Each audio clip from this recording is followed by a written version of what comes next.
Qual é o limite de uma boa adaptação do Superman para uma má? O Batman pode matar? O que seria uma boa adaptação da Cersei? Pois é, galera, no vídeo de hoje vamos colocar a mão no vespeiro sobre boas adaptações de personagens dos quadrinhos. Isso porque, com o início do DCU do James Gunn, a gente teve o Creature Commandos, que foi uma série animada bem recebida, mas que teve também suas polêmicas, especialmente envolvendo a Cersei e também o Frankenstein, que são dois personagens que os fãs falaram que não tinha nada a ver com a versão dos quadrinhos. A Cersei, inclusive, foi descaracterizada, nerfada e descartada como se fosse um personagem do lado D da DC. Esses fãs que estão reclamando da Cersei têm razão. Pode um personagem que não é tão conhecido nos quadrinhos ser adaptado de qualquer jeito quando ele vai para um filme ou uma animação? Porque assim, ó, o que eu vejo é que essa galera que reclama que a Cersei não foi bem adaptada, por exemplo, ela diz que é hipocrisia reclamar que o Coringa do Jared Leto não foi bem adaptado e que quando eles adaptam um personagem que eles gostam como a Cersei, aí ninguém reclama porque ela não é conhecida, o grande público não tem conhecimento suficiente para dizer se é uma boa adaptação ou não, e esse grande público que não conhece a Cersei acha que quem tá reclamando é mimimi, que é coisa de fã que quer tudo um por um dos quadrinhos. Tem que realmente ter essa barreira de que quando o personagem é mais conhecido, ele tem que ser adaptado fielmente como tá nos quadrinhos, e quando é um personagem não tão conhecido, pode ser de qualquer jeito, porque o James Gunn, quando ele vai adaptar personagens para o cinema, e agora a animação com Creature Commandos, ele costuma modificar esses personagens dos quadrinhos. Os Guardiões da Galáxia, antes dos filmes, era um grupo. Depois dos filmes, era um outro grupo, que se adequou ao que o James Gunn fez nos filmes, que fez sucesso. Mas quando o Guardiões da Galáxia saiu, ninguém realmente reclamou que o James Gunn mudou um pouco o Drax, que o James Gunn mudou a Gamora. Talvez aquele 0,01% que gosta dos Guardiões da Galáxia naquela época nem tenha criticado, porque no final do dia o filme foi bom e era uma adaptação de Guardiões da Galáxia. Quando é que ele iria realmente ter uma adaptação 100% fiel de Guardiões da Galáxia, sabe? Só que hoje, cada vez mais, especialmente quando a gente está falando de adaptações da DC, o contente-se com o que você ganhou não é mais o suficiente. E o caso da Cersei é ainda mais emblemático, porque quando James Gunn modifica a Cersei, usa ela como clickbait para vender a série como uma grande vilã, e no final ela não é uma grande vilã, quando ele nerfa a Cersei para perder pro Doninha, ele não tá mais só mexendo com a Cersei, na verdade. Ele tá mexendo com o lore da Mulher Maravilha. E eu acho que é aí que o buraco foi mais embaixo no caso da Cersei. A Cersei, é bem verdade que ela nunca foi a vilã mais conhecida da Mulher Maravilha. Se você sair nas ruas e tentar perguntar para as pessoas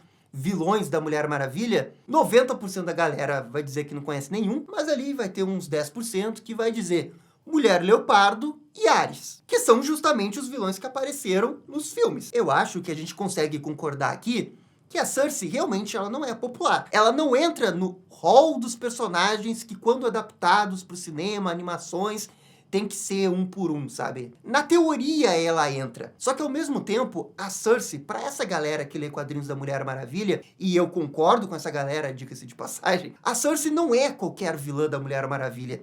A Cersei é a antítese da Mulher Maravilha. Ela pode não ser a mais conhecida, mas dentro daquela dualidade do vilão ser a contrapartida do herói, a Cersei é a que melhor se encaixa nisso. Nessa brincadeira que a gente faz que o Coringa é o oposto do Batman, o Lex Luthor é o oposto do Superman, a Cersei é a principal vilã da Mulher Maravilha, mesmo que ela não seja mais reconhecida. Então, quando James Gunn adapta a Cersei, faz a Cersei como ela apareceu ali, ele desconsidera todo esse passado e a ligação que a Cersei tem com a Mulher Maravilha. Basicamente, ele não está adaptando só errado a Cersei, ele está adaptando a Mulher Maravilha de quebra. O lore da Mulher Maravilha de quebra. Ele tá errando nessa parte. E a Mulher Maravilha é uma das maiores personagens. Ela é uma das grandes. E é por isso que eu acho que no caso da Cersei, ele deveria ter tido todo um cuidado na hora de fazer essa personagem. Porque não é qualquer personagem. Mesmo que ela não seja grande. E eu digo o seguinte, porque ele poderia ter pego qualquer outro personagem feiticeiro da DC que poderia ter dado a mesma coisa. Mas ele pegou a Cersei porque ele sabia que a Cersei ia chamar a atenção. Na teoria, dava pra colocar o Mordro, o Fausto Félix, mas ele queria colocar a Cersei porque ele queria a popularidade que o lore da Mulher Maravilha poderia trazer ao desenho. E aí ele mexeu no vespeiro do lore da Mulher Maravilha, que é uma das coisas mais difíceis de se trabalhar na DC, por conta do histórico da Mulher Maravilha, que vai desde os anos 60 com o que eles fizeram com a Mulher Maravilha nos anos 60, 70. Existe um motivo muito grande do porquê a gente só pode citar 5, 6 no máximo grandes escritores da Mulher Maravilha. É porque o grande filtro de exigência das histórias da Mulher Maravilha é realmente muito forte. É difícil escrever a Mulher Maravilha, é difícil sobreviver no quadrinho da Mulher Maravilha sendo escritor. A gente tá vendo o Tom King agora escrever a HQ da Mulher Maravilha, que chegou com super hype, o Tom King, não sei o quê, e a primeira HQ já foi dificílima de ler. Meu Deus, é um parto para ler. E à medida que as edições foram saindo, ele foi sendo cada vez mais criticado, como a questão da Trinity, que ele não fez nada com ela. Não é que é impossível agradar os fãs da Mulher Maravilha, é que os fãs da Mulher Maravilha sabem exatamente como que eles gostam da Mulher Maravilha. Eles aceitam mudanças na Mulher Maravilha, como a gente teve recentemente na HQ Absolute Wonder Woman, que é uma nova versão que a galera gostou.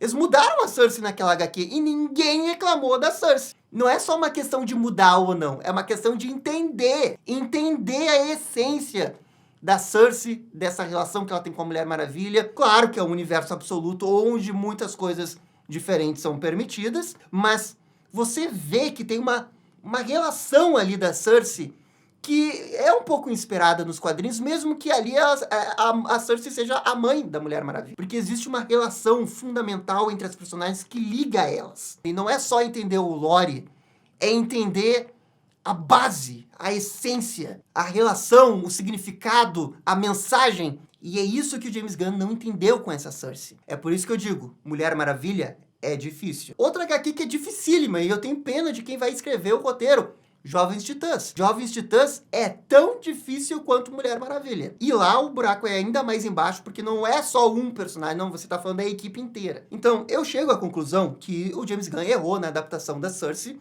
errou em como que ele escreveu a Cersei, e errou ao utilizar a Cersei na série. Mas o ponto todo é que o grande público não tá nem aí que a Cersei foi escrita desse jeito, sabe? O grande público gostou do Creature Commandos. Creature Commandos é um grande sucesso. E aí a gente entra no outro ponto que eu queria discutir aqui. O personagem grande que, com certeza, tem um filtro de exigência muito maior quando ele vai ter uma adaptação, e o personagem menor, que às vezes ele é adaptado completamente diferente, e fica lá meia dúzia de gato pingado que gosta do personagem reclamando na internet e fica parecendo que eles são mimimi. O Frankenstein se enquadra mais aqui do que até a Cersei. Porque o Frankenstein, ele não tá mais ligado a nenhum outro lore grande da DC. O Frankenstein é o Frankenstein. Ele é uma peça isolada, que de vez em quando tem suas HQs, de vez em quando faz crossover, mas nunca tem uma run contínua do Frankenstein. O James Gunn adaptou o Frankenstein completamente diferente das HQs da DC. É um outro personagem, que pelo que eu li, é uma coisa que ele tira dos livros do Frankenstein. Da história base dele, não a história que ele tem na DC, que na história da DC, ele é um cara muito mais gente boa, não tem esse problema com mulheres aí, com a noiva que fica indo atrás dela maluco, e geralmente ele tem um grupo, ele é um cara bacana de grupo. Mas existe um fato, o James Gunn mudou o Frankenstein das HQs. E ninguém reclamou. Aliás, é curioso esse negócio de reclamar ou não, porque se a gente pegar no passado, o Batman Begins. O Batman Begins termina com o Batman não salvando o Ra's al Ghul. O Batman dos quadrinhos salvaria o Ra's al Ghul naquela situação do trem. Mas quando o Batman Begins saiu, ninguém realmente se importou tanto com essa cena. Mas em 2005, essa discussão, Batman matou ou não Ra's al Ghul, é uma boa adaptação do Batman ou não, ficava presa nos fóruns de internet. Não saía essa bolha era difícil viralizar. Algumas pessoas poderiam até dizer que a régua, a exigência de adaptações de filmes de super-heróis era muito menor em 2005. Porque essa mesma cena com Ra's al Ghul nos dias de hoje, eu tenho certeza absoluta que seria tema de discussão. Batman matou ou não? A regra de não matar tá valendo nesses casos? Mas em 2005 ninguém realmente se importou com isso, o pessoal foi olhar apenas a questão da qualidade do filme, e o filme foi bom. Me parece muito claro que depois de 2005, as coisas começaram a mudar, o jeito que a gente se relaciona com essas adaptações de super-heróis. E lentamente a régua foi subindo. E eu acho que existem 3 fatores que influenciaram isso. O primeiro fator, eu acho que foi o MCU da Marvel. Porque quando a Marvel fez a fase 1, ela adaptou ali o Homem de Ferro, ela adaptou o Thor, o Capitão América. E não são adaptações um por um. Se você pegar nos quadrinhos esses personagens, você vai ver que eles têm falhas nas adaptações. Mas a essência desses personagens foi preservada e o público que lia quadrinhos de Homem de Ferro, Capitão América, Thor, era ainda menor do que o público que lia quadrinhos do Batman.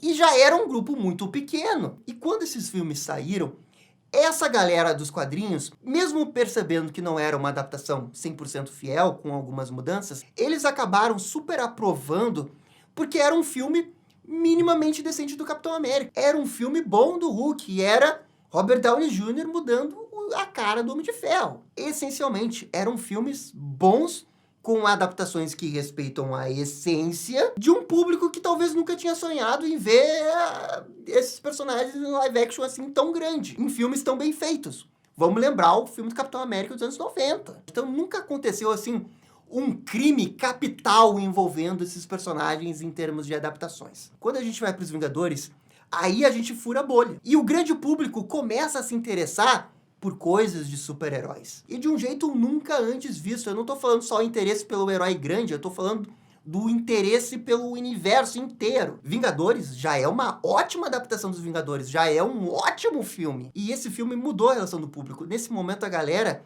começou a consumir vídeos de super-herói no YouTube. Era um momento que o YouTube estava acendendo. Conteúdos começaram a ser feitos sobre a história da Marvel, a história da DC, o que é o Homem de Ferro, os maiores feitos do Homem de Ferro. Você sabia que o Homem de Ferro teve uma HQ que tentava superar o alcoolismo? O demônio na garrafa? Todo mundo já viu esse vídeo, gente. Foi a partir desse momento que as coisas começaram a bombar. E é aqui que entra a segunda equação que fez a gente mudar essa relação com a adaptação.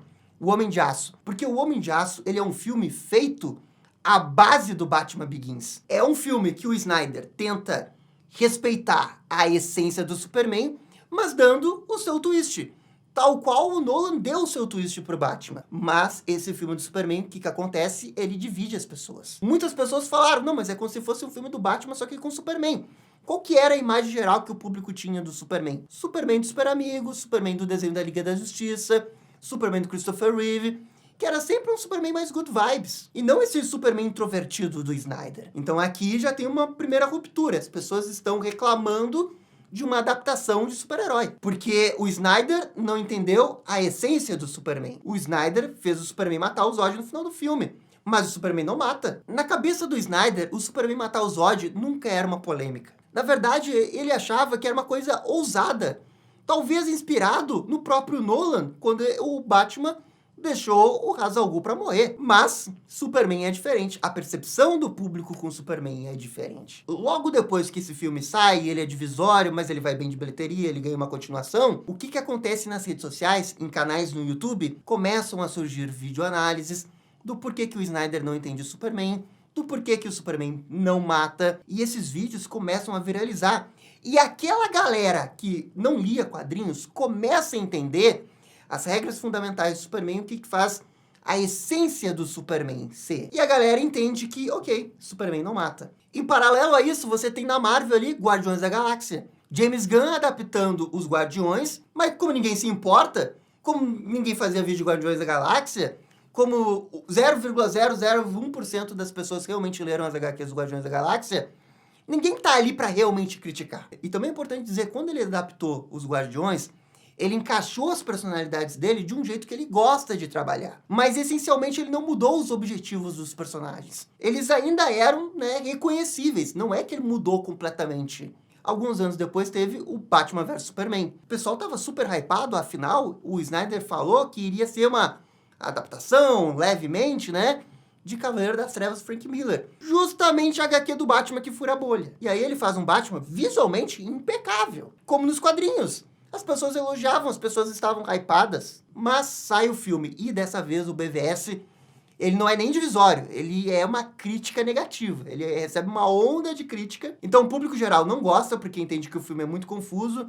não gosta que o Superman morre, não gosta da adaptação do Superman e também não gosta muito da adaptação do Batman, porque o Batman mata. E por que o BVS ele é extremamente importante? Porque é a partir daqui que vem esse consenso que uma adaptação boa de super-herói tem que respeitar a essência. E o Batman do Snyder, ele acaba sendo o alvo perfeito para fazer essas análises de personagem que estavam bombando no YouTube. E aí a galera aprende de fato, não, o Batman não mata. Não, o Batman do Snyder matou, então não é um bom Batman. Podem pesquisar, surgiram inúmeros vídeos ali entre 2016, 17 e 18 sobre a essência do Batman. E o Batman dava mais conteúdo, e o Batman gerava mais cliques que o Superman. Por isso que aqui foi fundamental. E já era um momento que toda essa estrutura do YouTube, envolvendo youtubers, envolvendo canais de cultura nerd, já estava bem mais estabelecido do que em 2013, 2014. Então se estabeleceu nesse momento, uma boa adaptação, que respeita a essência do personagem,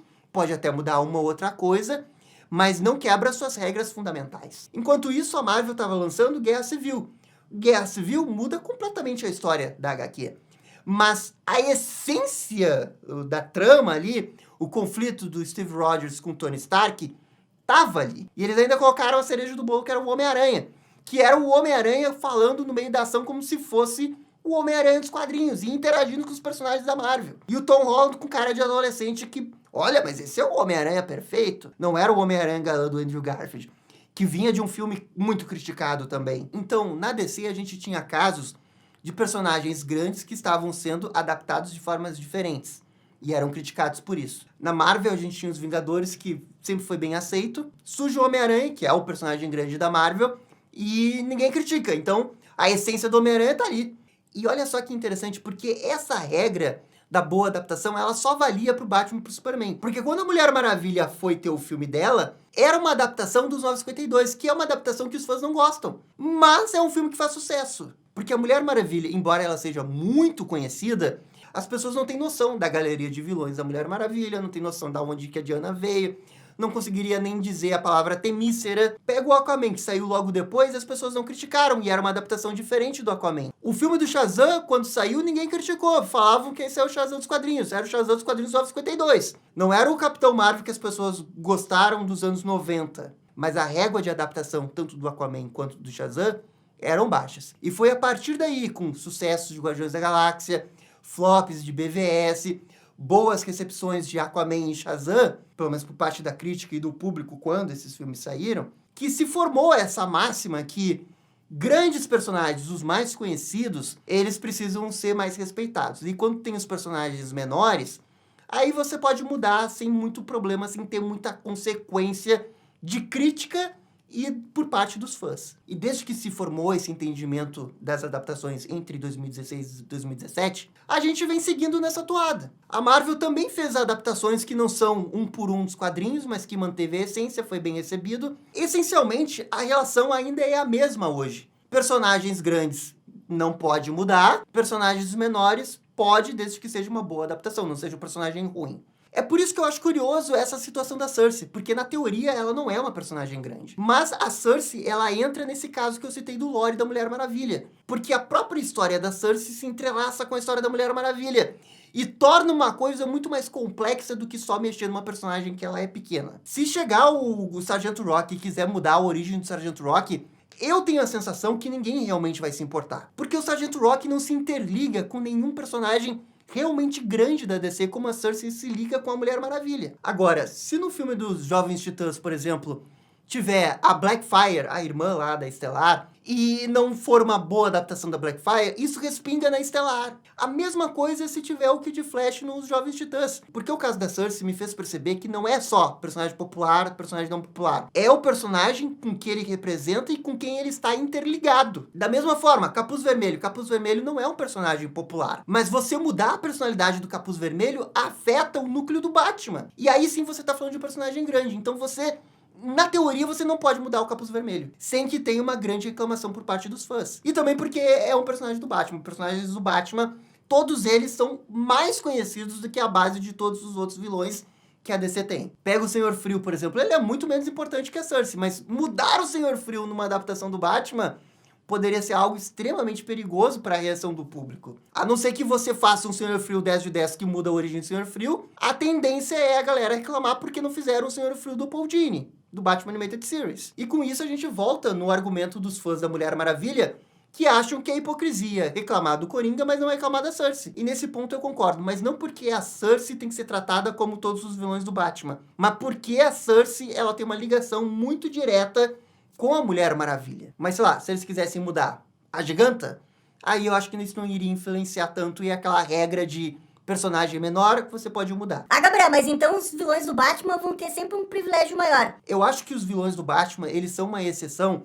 porque o Batman, ele é o personagem que mais teve adaptações em animações ao longo de 30 anos. As pessoas conhecem a origem do Espantalho, do Cara de Barro, do Coringa, do Senhor Frio, porque toda década teve um desenho do Batman que frisou essas origens na cabeça das pessoas, e hoje elas conhecem. A Mulher Maravilha nunca teve uma animação. Outro erro deve ser, um erro gigante. Mas as pessoas não conhecem por inteiro a galeria de vilões da Mulher Maravilha. Já é difícil de nomear na cabeça, quanto mais dizer a origem de cada um. Então, realmente, os vilões do Batman têm um certo privilégio, porque também eles se interligam com o lore do Batman. Então, eu acho que essa regra de que personagem grande você adapta com mais cuidado e personagem menor você pode mudar, ela segue. Só que a Cersei nos fez perceber que não são todos os personagens não conhecidos. Existem asteriscos em alguns personagens. Vou dar um outro exemplo além da Cersei. Homem-Borracha. Porque os fãs da DC conhecem o Homem-Borracha como um personagem divertido. Como é que iria funcionar esse filme de terror do Aronofsky com o Homem-Borracha? Será que as pessoas iriam gostar? Eu não sei. Claro que iria depender da qualidade do filme. Mas eu acho que de uma forma geral, os fãs iriam reclamar por não ser o Homem-Borracha. Então o Homem-Borracha, ele é um daqueles personagens que não tá no primeiro, no segundo escalão, tá no terceiro ou quarto, que tem um asterisco, que quando ele for adaptado num filme ou numa animação, ele tem que ser como nos quadrinhos. E a Cersei é uma dessas personagens com asterisco também. É por isso que eu concordo com os fãs da Mulher Maravilha. Eu acho que o James Gunn errou a situação da Cersei. Não que a personagem que ele tenha apresentado ali não seja interessante, é que ele não fez nada com ela. Talvez fosse possível passar mais o pano se ela tivesse uma proeminência maior na série. Mesmo que talvez ela tivesse sido nerfada, se ela fosse mais importante mais pra frente. Mas como ele cometeu 3 pecados, descaracterizou, nerfou e descartou, fica difícil, sabe? É realmente difícil passar esse pano pra Cersei do James Gunn. Por isso que no vespeiro aí do fandom da Mulher Maravilha, eu vou dizer que eu concordo. Eu concordo que as mudanças não deveriam ter sido assim tão fortes. Agora, eu não acho que isso iria se aplicar a todos os vilões da Mulher Maravilha. E vocês podem me chamar de hipócrita ou não, que alguns personagens, principalmente os grandes, têm que ter um cuidado extra na hora de adaptar, porque o backfire lá na frente pode ser grande. E outros personagens você pode mudar sim, claro que tem um limite do quanto que você pode mudar. Quando se trata de adaptações da DC e da Marvel, eu sinto que os fãs da DC são mais exigentes. Isso torna certas adaptações dos personagens mais difíceis. Mas esse é o desafio de se fazer o universo da DC. Na minha opinião, parte dessa dificuldade vem também porque a DC, ao longo dos anos, sempre explorou melhor os seus personagens fora dos quadrinhos. Com exceção do Homem-Aranha e dos X-Men, a Marvel sempre teve dificuldade de emplacar animações do Quarteto Fantástico, do Hulk, dos Vingadores. Ela até teve sim, mas elas nunca emplacaram pela questão da qualidade. X-Men e Homem-Aranha são exceções que realmente essas foram ótimas. Mas a DC tem um histórico a favor das animações. Teve o Batman Animated Series, Superman Animated Series, Liga da Justiça, Batman do Futuro. Até mesmo o Batman Brave and the Bold ajudou a estabelecer o que as pessoas sabem, né, do Besouro Azul, do Arqueiro Verde, mesmo que nunca tenha lido um quadrinho do Arqueiro Verde. Porque quem lê quadrinhos é uma bolha, e quem vê a animação é uma bolha um pouquinho maior, porque passava na TV. Eu acho que é por isso que a exigência da DC é um pouco maior. E isso fora de toda essa questão social que eu falei, que teve os canais do YouTube, que começaram a bombar, começaram a falar que o Batman não mata, começaram a descrever as HQs que o Batman não mata, fizeram ensaios em cima do porquê que o Superman tem que ser desse jeito, e se estabeleceu esse consenso de como tem que ser uma adaptação de um personagem grande super-herói. Mas essa daqui também é a minha leitura da situação, de como que eu vejo. Daqui a pouco você entende de uma forma diferente, e por isso eu queria que vocês comentassem aqui. Como que tem que ser a adaptação? Pode, não pode fazer certas coisas? Superman tem que ser mais exigente do que Sargento Rock? Ou é hipocrisia e todo mundo deveria ser tratado do jeito igual, querer ser exatamente igual como nas HQs? Por favor, galera, comentem aqui embaixo. E no mais, eu fico por aqui. Muito obrigado e dá-lhe DC.